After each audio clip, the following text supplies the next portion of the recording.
Hello, troublemaker. Today we are in Kibichuku at Mashujaa Heritage Archives, a space that holds the memory of Kenya's long struggle for freedom and democracy. In this episode, Monica Kamandau speaks with veteran Kenyan organizer and scholar Dr. Njuki, a man who has spent nearly 3 decades in resistance and movement building. Together, they reflect on what it means to fail forward in organizing, how movements evolve across generations, and why the struggles for land, justice, and liberation are still with us today.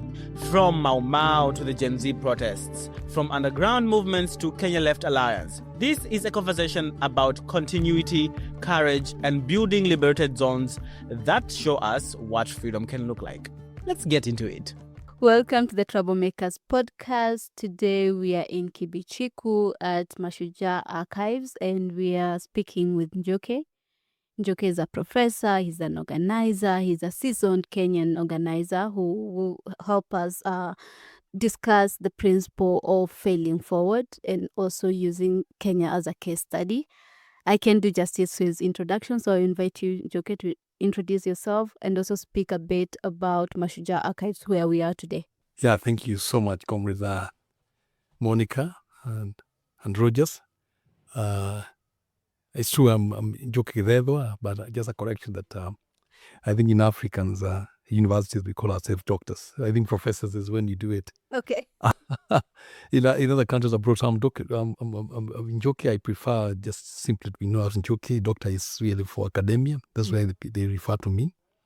I am an activist for many years in this country. I've been just mainly like revolutionary activist for many shades. I think almost now going to 30 years old. In terms of active resistance that we have waged. So my 2 areas that I like so much of study is, and this is even my area of doctoral studies was on understanding revolutions and social movements in post-independent context. But also I've got a lot of interest in terms of archiving resistance. So like this place you are seeing here is Mashujaa Heritage Archives and Library. We desire here to archive resistance, to archive social movements that have been in this country, and this is exactly what you're doing. And the library comes as a second agenda of this place. And this place itself is called Mashujaa because it's about those people who struggled for democracy, freedom, liberation in this country.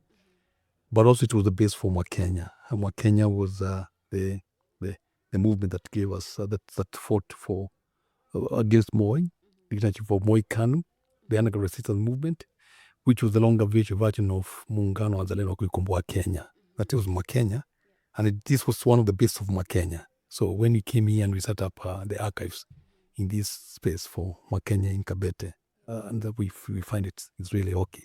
So I'm very happy to be here and to speak about the principle, but also to say that I've learned that this book, Rising, which you've got and also got in this library, has been very valuable for me in terms of my work as a teacher, but also as an organizer, but also as a trainer in so many fronts. So I'm happy to talk about that principle.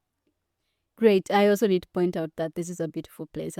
I like the smell of books and old books for that matter. Yeah. So this is an amazing space for anybody who gets to visit Nairobi. You can stop by Mashujaa Archives in Kibichuku and enjoy all the history that is being archived here of our resistance. Let's go back to the principle. Having been an organizer for 30 years is a long time. And some of us were really tiny by then. How have you seen the space change, the organizing space change in Kenya in relation to how we evolve, how we transition from one organization, from one way of organizing? How have you seen that transform over the years? Yeah, let me just give a little bit of two concepts that you find in post-independence struggles and resistance. And I prefer myself the term struggle much more than resistance, because to me resistance is always on the offensive. Is that we are always fighting against something. Resisting, yeah. And that's why you don't even like the term protest mainly. I prefer talk about from protest to liberation. So to me, I find the struggle becomes much more encompassing because the struggle includes various forms of resistance, it includes protest, it includes many things. So I find it much more stronger in terms of the struggle. And one of the two concepts that has always been said is that movements sometimes rise out of circumstances which exist in a society at the moment. That's one concept. And you'll find a lot of people talk about, particularly in terms of the Western ideas of movements, it's what they call waves of movements. They say it's a wave which came, for example, during the Mau Mau, it's a wave. They came and said the anti, it's a wave. They say the pro-democracy is a wave. But myself, I like it calling it phases because there's something called post-independence discontents. They continue. Since independence, we have been having this discontent. So this discontent takes various shapes, but they continue. For example, now you're in the launch of the Kenyan Left Alliance last week. Yes. But you could see that the only thing we inserted within the struggle for Mau Mau is land. It's food. It's food. Because the Mau Mau was Kenya Land and Freedom Army. We just had land, food, and liberation instead of freedom. So to me, I have, in my years of experiences, I have seen the motto, the grievances which have been there since the times of colonial times in this country. I know in the rest of Africa, they're still with us. The same quest for social justice, the same quest for land, the same quest for freedoms from imperialism, Western domination, the same quest for being able to be on our own terms continues. So colonialism, it continues. So that has been the phases of resistance that you find in this country for a long time, and it now continues. The only thing is that so it is something you call an intergenerational struggle. What the Mau Mau struggled, what people like Pio Gabapinto struggled within the KPU, and Jaramogi and Bidat Kagia, what Ngogwa Thiong'o came and struggled with Abdulatif Abdallah in 1970s, Michele Mugo, what Mwakenya and DTM in this house struggled. The same struggle continues in this country. And this sometimes sometimes shows the what Lenin called the long and protracted struggle. But sometimes it becomes like a point of dampening to young people. They tell you, this thing never change. This struggle, fighting for land. This struggle will never end. So it's a cycle. But we see that I think in the Kenyan resistance, we have scored some major gains. The first gains is that we were able to get the multiple democracy. We can be able to say what you want to say. Is unlike other countries, for example, like still we have it in Tanzania. We have it, for example, in Uganda, Rwanda and other countries. You can only really say those countries, they are democratic, even if they are multi-party democracy. Even in Kenya, in terms of opening up democratic space, that was able to be done. But also, another struggle that we also are able to edge and succeed much more is the struggle for a new constitution. You're still calling it new. Yeah, 15 years later. We call it, I think it's a term that we've been using much more, new constitution, but I think it's a progressive constitution that people say it is, we got it, it's progressive in many fronts in 2010. But I think, of course, some of us think it still requires a little bit of panobiti to be able to ground the new social order that we are calling for. But also now, why I like this new awakening in the country is because new players have come into play. We have the young generation that you could find in this library even today. They have come and taken over center stage in terms of the changes. The fundamental issue that now is very important is for us to be able to see how will this new generation ground radical ideology within the times. Because if they compromise in terms of the fundamental changes that they're requiring, the struggle will become just like the struggle of the old. We'll have new players, but only the blood and the face will be new. If they don't change the fundamentals, the fundamental that that makes this country to be the way it is. Yeah, because I'm thinking we are still fighting for the same things that the Mau Mau fought for. But I want to hear from your perspective, have we been, quote unquote, failing forward with how we advocate for these issues, with how the struggle changes, like who is involved? Because I can see some apathy that can come from, if we are still fighting the same battles that Mau Mau was fighting, why are we doing it? That question might be very demotivating to people who are joining the struggle. But if we can see how the progress has been made, we're still fighting for land, but any progress that has been made that can build that, motivation to know, might not have achieved what we are aiming for, but we have made some milestones in these specific areas that KLA is also advocating for. Land, food, liberation. And liberation, yeah. Yeah, to me, the principle of failing forward, and I might want to go back and read it much more deeply, it is rejuvenating yourself as you go forward. It is a struggle which rises up and down, but speak again. And if you fail today, you don't fail backwards. You fail forward as you move forward. And you might not even be able to achieve much when you fail forward, but other people will pick it up. There has been evolving phases of struggle in this country. The struggle that, and you could see even from the Mau Mau, they evolved into new players. The KPU, in DTM, into Makenya, into many other movements. So you can simply say that the movements must always be able to almost die within themselves, in terms of not dying in terms of natural death, to evolve. but to evolve. And I think it is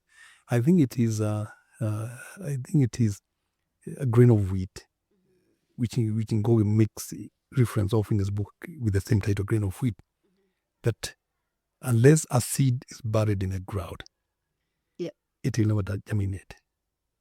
But also there is another quote in the Bible, I think from Jeremiah. He says that we must destroy in order to build.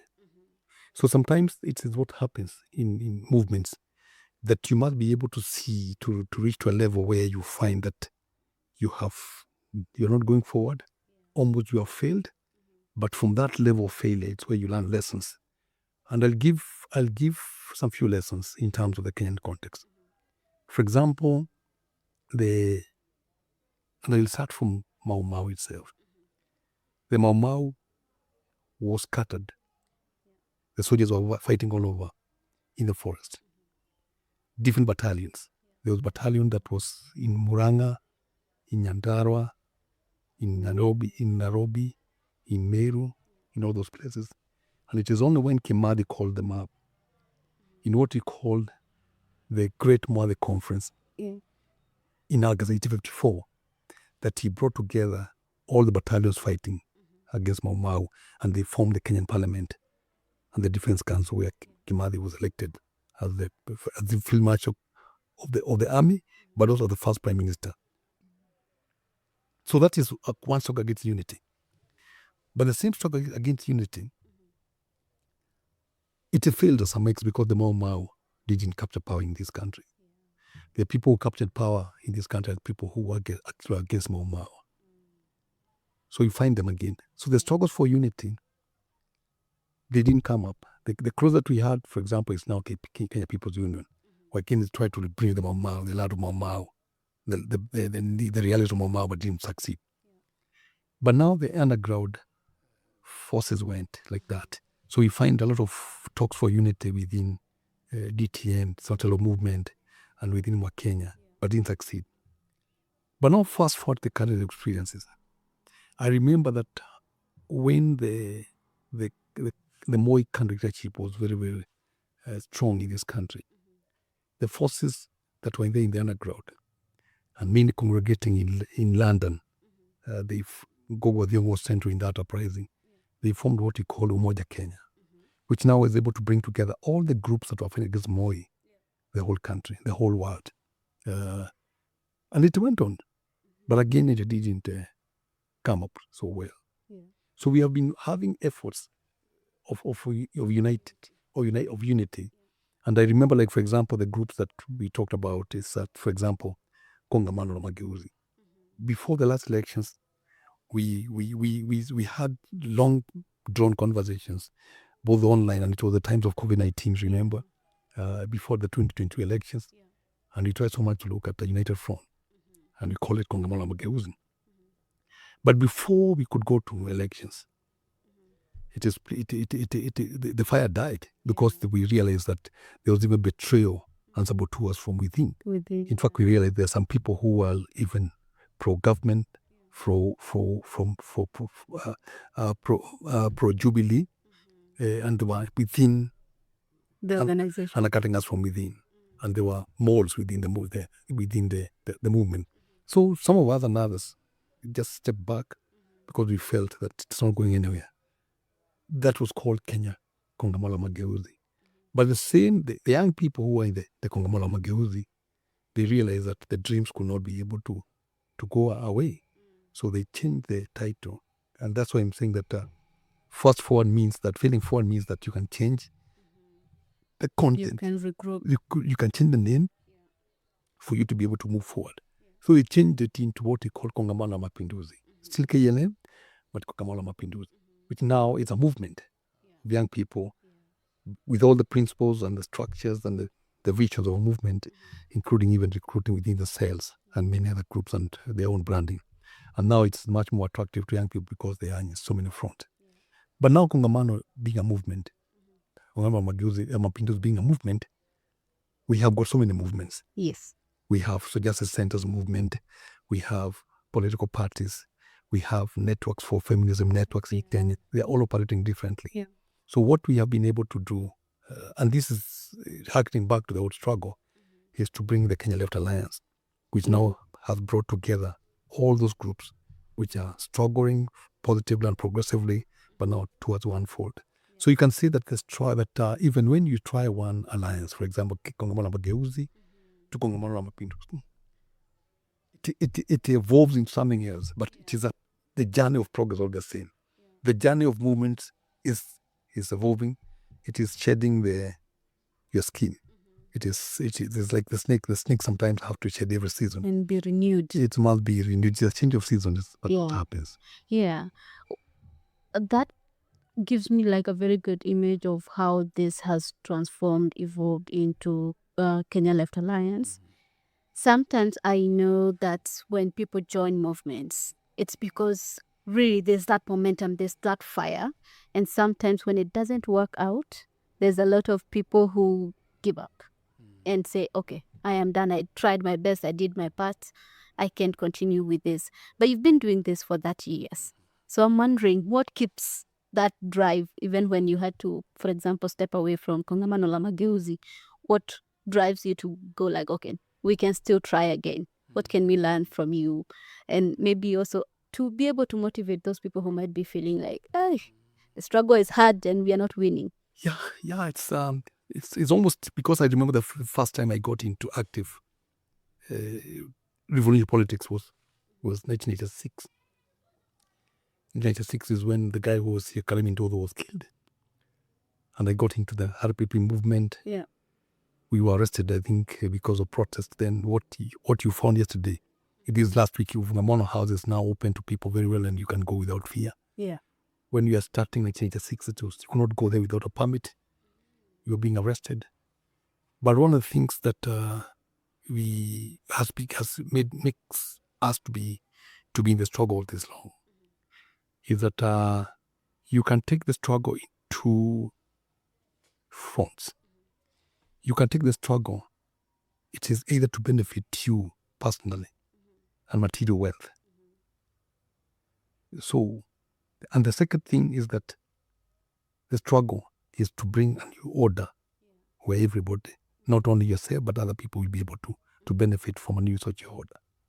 The first front, where you struggle for your own material benefits, it's what gives to despair. It is when you struggle 2 or 3 years, You don't see anything changes. You don't see material condition changing. You see your friends are buying houses, they're buying cars. You don't have one. You're working. You're working. You see your friends are going abroad maybe to study. They're fine. They are building their house. Yeah. Then you start feeling, this struggle is not for me. So let me do either the struggle or the business. Yeah. So you can go into an organization, you earn good money, then you treat the struggles now like a job. Or you can simply go and do your businesses, your employment, and now you do a struggle as like a side hustle. So these are the people that see the struggle really for material benefits, and if they don't get it, then they disappear from the struggle and they just treat it like a career. Yeah. But my kind is what sees the struggle for just social order has now been attained. The struggle that we fought for in terms of land, in fact, the land is still with the white settlers went. Now we have Africa, the black settlers. We still have people. We still have, for example, you look in Nairobi, it's almost about 90% of the population or 85% live in the slums. Yeah. On 5 acres of land, on 5% of the land in Nairobi. Yeah. Who owns the rest? So you find the things that inspired us all those years have not been changed. Even if now I would get a job and I'd get paid, but you'll see your people, your neighbors, and they're still very badly off. They can't. And even yourself, I know you receive calls all over telling you medical, school fees, support. There's always a new WhatsApp group. So there are medical things, all these things. So you find that you cannot really be able to have a settled mind until the struggles that you've been waging on continue. And the good thing is that once you keep on waging this struggle for better social order, involving into movements here and there, movement falls and on comes. Once you keep focused, eye on the ball, your time might be up with this world. Yeah. But you realize that the hand that have been struggling for you, some other person has people will pick up. And that's why you see, like, for example, Kenya Left Alliance. Yeah. I kept even saying during the conversations that the happiness and beauty of it all is to see young people coming up and pick the struggle. Yeah. Not that it's a question of retirement, but it's a question to understand that the visions, the energies shall continue. The energy, you not have the same energies like young people now, but the struggle, the same thing that continues. And you will, and there's no person with a revolutionary will say that the struggle has been achieved. And that's why you see people like Nyerere renamed TANU into Chama cha Mapinduzi, CCM. Of course, now with the old challenges of CCM that we have in Tanzania, but Nyerere's vision was the Chama cha Mapinduzi, because evolution is ongoing. That's why you see even the Cuban Revolution. They say that it's continuous revolution. It's never achieved. So there's no way that the things we struggled for will be achieved. Yeah. And that's why keeps us moving, keeps us waking up. Of course, I always say that even as you continue with the resistance and the struggle, you must be able to secure at least the base of your livelihood. Yeah. It's sustainability real. If you go to a job, if you go to education, like me, I think I took my advanced degree in the later years, some sense of stability. Yeah. So security of profession. Yeah. It's what he called, in other words, Ngoge, of course, he does it in terms of language, Ngoge, but it's called securing the base. Secure your base to be able to have some food on the table. Secure your base to have some transport. Yeah. Secure your base to have some sense of comfort that no one may be coming to chase you out of your house at night. It's securing the base. That does not mean that you will secure the base so materially that you will withdraw you from your struggle, but you'll have basic needs of survival. Yeah, because you brought out something from a learning perspective I was thinking about, because we have these organizing courses we are calling global organizing leadership development courses. And one of the things that we have a module we have there is on motivation, on why people join movements. And when you pointed out about the first type of people who probably in the struggle for personal benefit, it got me thinking about the motivation of why people are joining us, and maybe also looking into that as we organize, as we build the movement, so that we understand these different motivations that are bringing people together. Because I don't know what the experience has been with you, but I'm thinking then we can be able to know who is in this for the long run, who is in this because it's trendy right now, and try and discuss how that can be used to benefit the movements. Yeah, without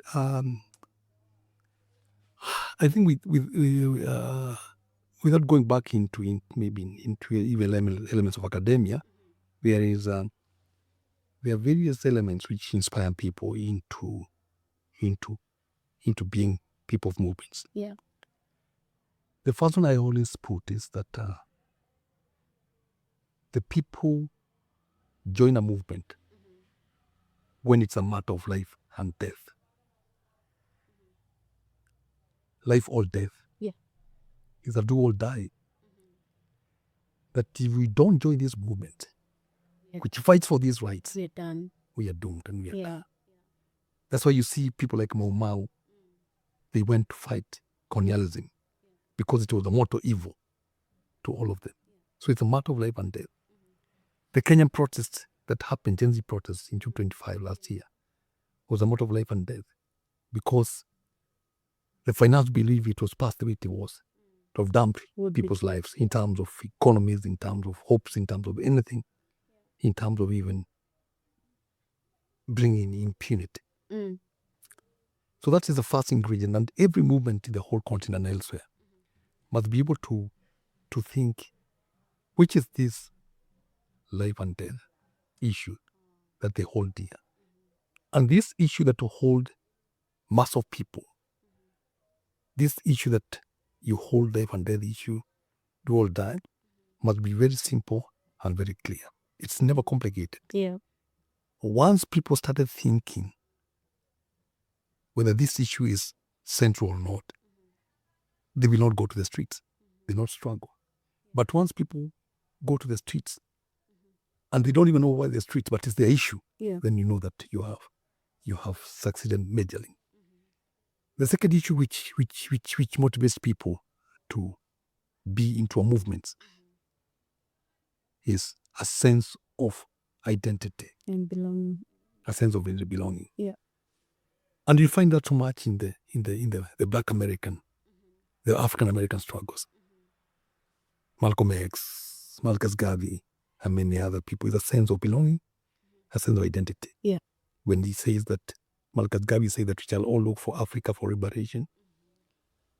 We shall go to the promised land, Zion. I mean, it is that sense of belonging, that sense of identity. Is a cultural attraction that you have it all. And you'll find that even in terms of movements. Yeah. You'll find even that in elements of movement for Mau. You'll find it in one of the movements that was not very nice, but it was there in Kenya. It's called Mungeki. A sense of oneness, a sense of solidarity, a sense of identity. With all what happens, it is still very, very important. So a sense of identity is very important. And this is something that people should be able to cultivate. Of course, sense of identity also comes in terms of religious movements. You find even with all the mystics, people like still go to church. Yeah. People, you want to belong somewhere. People are inspired by religious faith, and they go into movements because there's a sense of oneness, spirituality, and hope. So that is those are things: identity, spirituality, and sense of hope. You find that is one motivation that goes into it.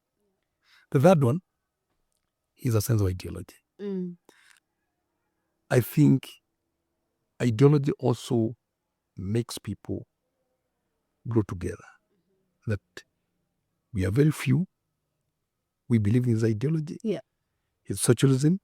It could be Utu, it could be Ubuntu. But this ideology. Yeah. And it takes a process of political education, a oneness, and this is the most strong movement. So it is ideology, it is oneness, sense of belonging, but a do or die. Like life what and death. they- But the one that drives people to the street, it is life and death issue. Doing that. The problem is life and death issue does not hold the movement together. It is transitional. It can be able to. You will mobilize a lot of people around that, but they won't be there for the long run. Yeah. Yeah. And this is where the two concepts which are very important in terms of organizing. Organizing and mobilizing. Yes. You'll mobilize for life and death issue. You'll mobilize for sense of identity and spirituality and belonging. But you will never be able to mobilize for Ideology. So ideology is where organizing now comes in. That you are 10, And learning. you are 20, you are 30, you grow, you have cells, you have pamphlets, you recruit people. Yeah. Actually, the sense of ideology is what can be able to sustain the identity, the belonging, and the life and death issue. Yeah, that's what happens. I love to see the different things because we talked about motivation and we didn't go on to those three, but we did touch on the different ways people will join you. Mobilizing is easy. You tell people, this finance bill, if it passes, your cost of bread is going high. People will show up because that directly affects them. And I like that you also remind us with organizing, we do have to invest in learning, in the ideology, in building the relationships and the cells that you mentioned. But yeah, just from you and your experience, I know this was quite short, but I would like to hear, usually we have a game, we forgot the cards. You would have asked a question to the universe, shuffle the cards and see if the card you pick answers your question. But we can try that another time. But if you were to give us a parting shot around as organizers, as a country, and anybody who is listening, how we can keep that momentum going, parting shot on that, give us some hope in the organizing and the fact that, we will achieve the struggle someday. Yeah, I will. Thank you, Monica. I will. Let me see. I will put it this way that the struggle for today is not so much. It should not be so much focused on attainment of aggrandized, distant dreams of revolution. The struggle for today is to build the revolution from where we are and to build from various sites of struggle and to make sure the sites of struggle that we wage on, they are themselves liberated zones. So in other words, it is sites of struggle, liberated zones towards the revolution. The leftist ideology and socialism and communism sees the structured transformation society as the revolution, which is okay and is right. But in my vision is that the sites of struggle, the liberated spaces, will lead toward the revolution. Actually, liberated zones and spaces, they inspire people of the gains which the revolution can be able to achieve. Yeah, show us what we can actually have. If you struggle, for example, the MST in Brazil, they struggle on land. Yeah. The Mamo liberated the forests. Amílcar Cabral was able to set up schools wherever they were liberated, including even Samora Machel. And Zapatistas too. Zapatistas too, including the Chinese Revolution, which was about liberated zones. So we should not lose sight of liberated zones and spaces. And this is also what Antonio Gramsci calls the war position. That you must be able to conquer some areas, the hegemony. You must be able to create strong sense of triumph and conquer. That you build a base that people will work from as you move to other spaces.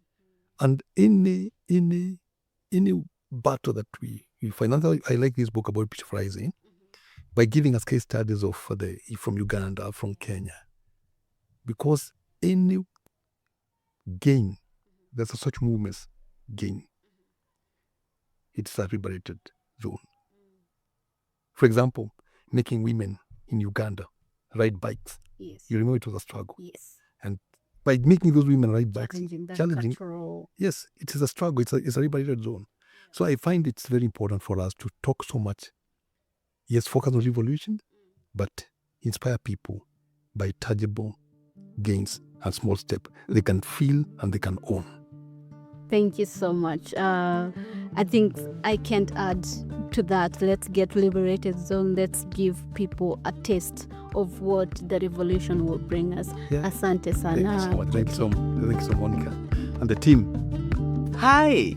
We hope you enjoyed the conversation on this episode of Troublemakers and feel inspired to stir up some good trouble in your own community.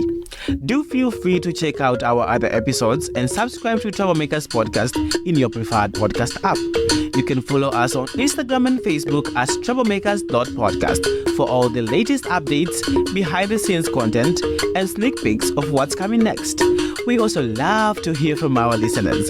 You can email us via troublemakersthepodcast@gmail.com or simply drop a DM through our social media.